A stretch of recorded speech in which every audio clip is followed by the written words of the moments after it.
ছবি তুলতে এদিকে আমার এত সময় না, ডাকেন কে? শহরে যা ছবি তুলতে কি করবো? এই টোটাল মহল্লায় যতগুলো স্টুডিও, কোথাও কি বাদ রাখছে ছবি তুলতে? এই যাব 17টা মেয়ের ছবি আমি দেখেছি, কিন্তু আমার তারা দেখে না। ছবি দিলেই কয় রিজেক্ট, ঘটকেরা তো ছবি পড়ার সাথেই কয় রিজেক্ট। কি কারণে আমি শহরে যাব না? আজকে আমি শহরে যাবই, আমি স্টাইল করে ছবি তুলবো, আমি বিয়ে করবোই। এ বেটা পাটার মাছ রূপসী স্টুডিও নাম বলছিস তুই? রূপসী? হ্যাঁ, নাম শুনছি তো।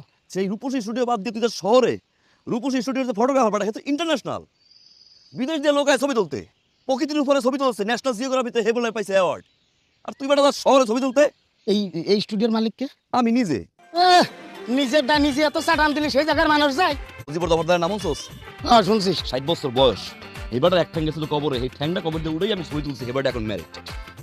হ্যাঁ, কোন কি? হ্যাঁ, ওই যে আশমেকের পোলা টিটু, শিখছে বলে না?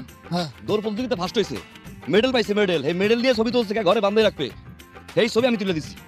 এখন এই পোলার পিছনে মাইয়া ঘুরতে ঘুরতে ঘুরতে ঘুরতে ওর বাপে অতিষ্ঠ হইয়া শেষ পর্যন্ত ছেলেটার বিয়ে দিছে।